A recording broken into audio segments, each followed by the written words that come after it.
প্রথমে থুতু দিয়ে স্টার্ট করব, যে না ঢোকে তারপর তেল দিয়ে। ফুটোটা অনেক ছোট তো ঢোকাতে একটু কষ্টই হবে।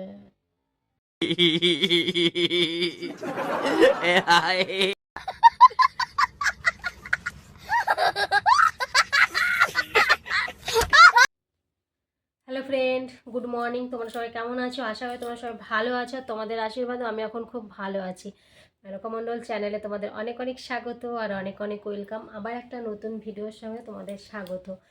আর সত্যি কথা বলতে আর একটা কথা বলছি, যারা আমার চ্যানেলটাকে সাবস্ক্রাইব করোনি তারা প্লিজ চ্যানেলটাকে সাবস্ক্রাইব করে দিও। আর যারা সাবস্ক্রাইব করে রেখেছো তাদের thank you thank you thank you thank you so much. তো আমার আজকে মনটা একদম ফ্রি লাগছে, কেন ঢোকানোর সময় হয়ে গেছে। তো আজ যে টপিকের ওপরে ভিডিওটা করব, তোমরা টাইটেল আর থাম্বনেলটা দেখে নিশ্চয়ই বুঝতে পেরেছো। তো ঢোকাঢোকির কাজ আজকে, আর না ঢোকালে ভালোও লাগে না, তাতে যেইভাবেই হোক। তাই দেখো, তার জন্য আমি তেল নিয়ে নিয়েছি, দেখেছ? নেহার নেহার তেলটা দিয়ে ভালো হয়, স্লিপ কাটে হেবি সুন্দর। এটা দিয়ে ভালো স্লিপ কাটবে। আর দেখি, তারপরে তো আছেই, প্রথমে থুতু দিয়ে স্টার্ট করব, যে না ঢোকে তারপর তেল দিয়ে। আর থুতু দিয়ে যদি ঢুকে যায় তাহলে তো কোনো কথাই নেই, তেলটা লাগাবো না। তো আর যদি থুতু দিয়ে না ঢোকে তাহলে তেলটা লাগাবো, কেননা ফুটোটা অনেক ছোট, মানে ফুটোটা অনেকটাই ছোট, দেখা যাবে না। আজকে আমার কাজটা কি বলো তো? আজকে আমার কাজ হচ্ছে ঢোকানো আর বার করা।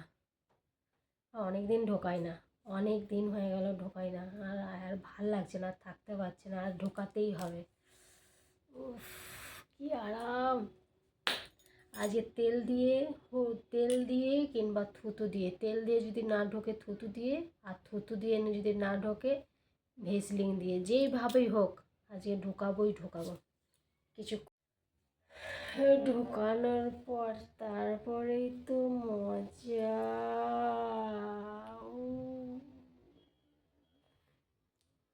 একদম ফাটাফাটি।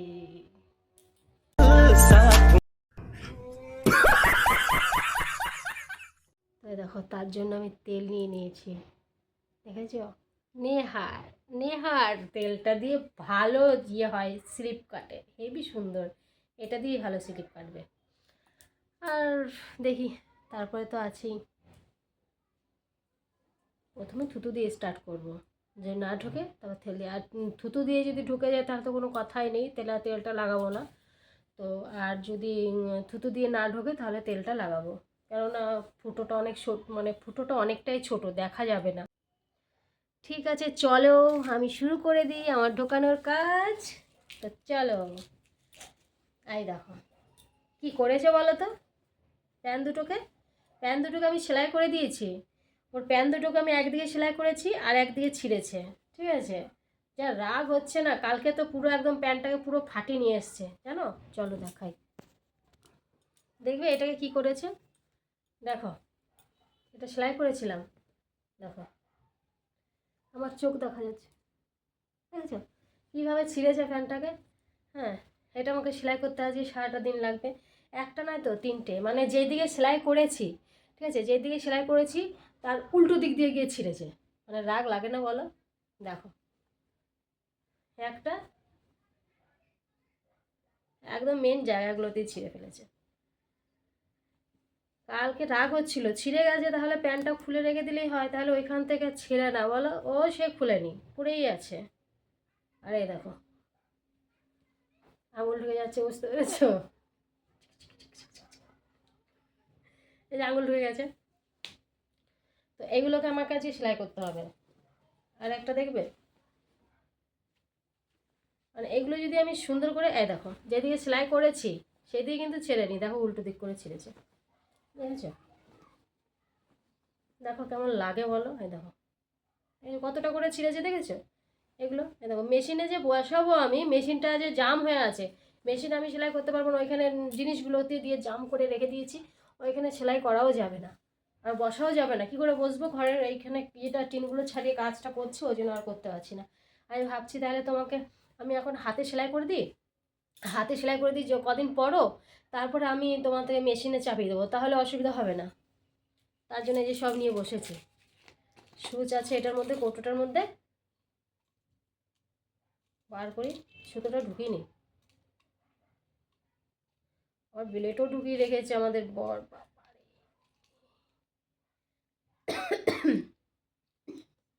সাইডে রাখি এটা, না ভালো হবে। সুতোটা আবার কোথায় রাখলাম,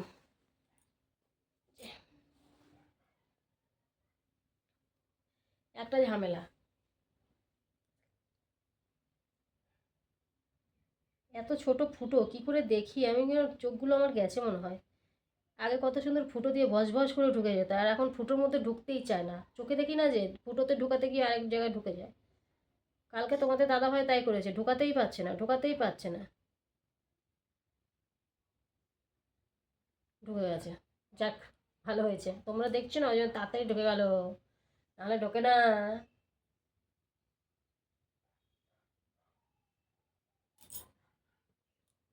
এই কালারটা দিয়েই ভালো হবে সেলাইটা। আর মেশিনেই আমি সেলাই করে দিয়েছিলাম, মেশিনে সেলাই করে দিয়েছিলাম আমি এগুলো সব। তো মেশিনে সেলাই করে দিয়েছি, মেশিনের সেলাই ও ছিঁড়তে পারেনি। হ্যাঁ, ও সাইড দিয়ে গিয়ে ছিঁড়েছে, মানে ওর পাছায় এত ধার, সাইডে ছিঁড়েছে। মানে যেরকম ছেলেরও প্যান্ট, ছেলের প্যান্ট ঠিক ওরকমই ছিঁড়বে, ওর বাবার মতনই। মানে যেদিকে মানে সেলাই করে দেবো সেদিকে ছিঁড়তে পারবে না, সেদিকে ক্ষমতা শেষ, কিন্তু তার উল্টো দিক দিয়ে গিয়ে ছিঁড়বে, জানো তো, হচ্ছে ব্যাপার। এটাকে এখন পুরো সেলাই করতে হবে।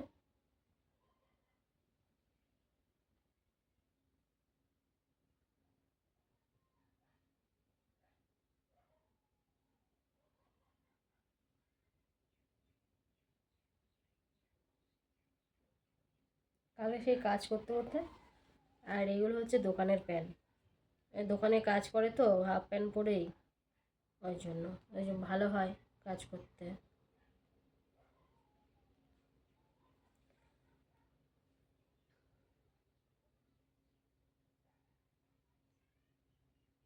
এই প্যান্ট তিনটে আছে, প্যান্ট তিনটে সেলাই করব, তিনটে প্যান্ট সেলাই হলেই আমার ছুটি, ঝামেলাটা যায়।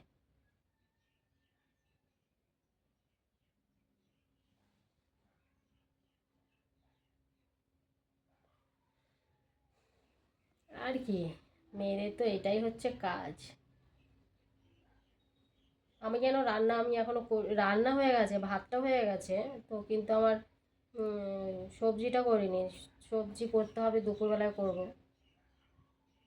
তোমাদের দাদাভাই গেল বাজারে, দোকানে যাচ্ছে না আজকে 15 দিন, 1 মাস হতে চলো দোকান খোলে না, দোকানে যাচ্ছে না। এই ঘরের জন্য, রান্নাঘর ছিল না, এত প্রবলেম না আমার, সত্যি কি বলবো, না ঠিক করলে হবেই না।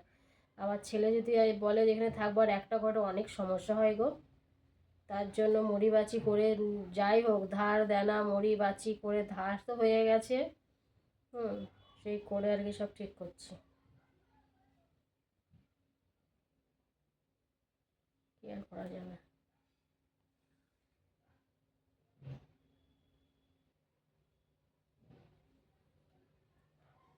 মানুষের জীবনে আছে এটা কি,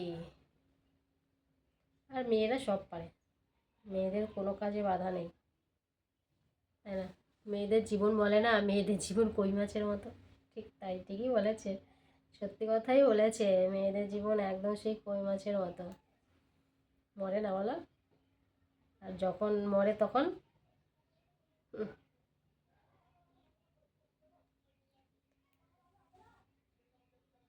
বন্ধুকাল চাঁদ মায়া লাগাইছাও, পিরিতি শিখাইয়া আমায় পাগল বানাইছাও।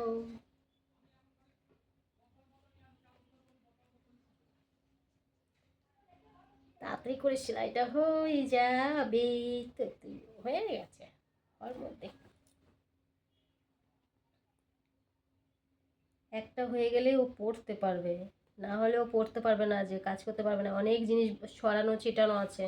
আমি বলেছি তুমি বাজারে যাচ্ছ, এসে বাজার থেকে এসে তারপরে বারান্দাতে যত জিনিস মানে ছড়ানো ছিটানো আছে, ওর মেশিনপত্র দিয়ে যত জিনিস আছে ছড়ানো ছিটানো, সমস্ত কিছু গুছিয়ে ব্যাগের মধ্যে করতে বলেছি। কেন, রান্নার জিনিসগুলো বাইরে করলে এখানে ঘরটা যে ফেটে গেছে চারপাশ দিয়ে, ঘরটা রিপেয়ারিং করবে, তো বারান্দায় বার করতে পারবো, তাই জন্য বলেছি জিনিসপত্র সব গুছাবে। তো আসুক তারপরে তাড়াতাড়ি প্যান্টটা সেলাই করে দিই। হ্যাঁ,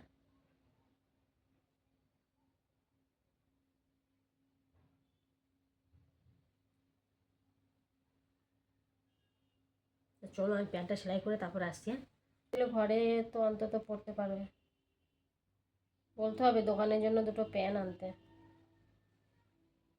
ব্যাস, কমপ্লিট হয়ে আছে, কাজ শেষ, কাজ খতম হো গয়া। তো আগের রাতে বাবা এত শরীরটা খারাপ লাগছিল না, আমি কি বলবো, প্রচুর খারাপ লাগছিল। আর আজকে ওয়েদারটা দেখো না, মানে হাওয়া দিচ্ছে, এত ঠান্ডা পড়বে না এরপরে, মানে বিশাল ঠান্ডা পড়বে। হাওয়া দিয়েছে বাইরে, আমি তো ঘরে আছি বুঝতে পারছি না, বাইরে প্রচুর হাওয়া দিয়েছে আর রোদ তো একদম ওঠেনি, সেই বন্ধ হয়ে আছি মুখটা। আর রাগ করলে যেরকম মানুষে আমরা যেরকম রাগ করলে করে থাকি, সেরকম আকাশটা আজকে রাগ করে আছে আমাদের ওপরে। তো অনেক জায়গায় বৃষ্টি হচ্ছে, তো সেই ওয়েদারটা এখানে যেরকম মেঘলা মেঘলা ভালো লাগছে না, একটু রোদ উঠলে ভালো লাগে বলো, মেঘলা মেঘলা একদম ভালো লাগে না। আমার তো বিশেষ করে ভালো লাগে না, আর শীতের দিনে এরকম মেঘলা মেঘলা থাকলে আমার ভালো লাগে না। একটু রোদ উঠবে ব্যাস ভালো লাগে, বেশ রোদে খানিক বসবো, বেশ আরাম লাগে। তো ঠিক আছে বন্ধুরা, চলো অনেক গল্প করেছি আজকে, বাবারই মন খুলে আজকে কথা বলেছি তোমাদের সাথে, আমার কি আনন্দ হচ্ছে আর কি আরাম লাগছে আমার। তো ঠিক আছে চলো, আজকের ভিডিওটা আমি এখানেই শেষ করছি, আবার দেখা হবে তোমাদের সাথে নেক্সট ভিডিওতে। তোমরা ততক্ষণ ভালো থেকো, সুস্থ থেকো, আর অবশ্যই আমার ভিডিওটা কিন্তু দেখো, কিন্তু পুরোটাই দেখো, ভিডিওটা না কেটে পুরোটাই দেখবে, ঠিক আছে? তো আর ভালো লাগলে অবশ্যই লাইক কমেন্ট করবে, ঠিক আছে? তো তোমরা যখন কমেন্ট করো আমার সত্যি ভালো লাগে, আর কমেন্টে যখন বন্ধ করে দাও, হঠাৎ হঠাৎ যদি কমেন্ট করা বন্ধ করে দেয় তাহলে আমার খুব খারাপ লাগে। বন্ধ করবে না কমেন্ট করা, ঠিক আছে? তো চলো বাবা।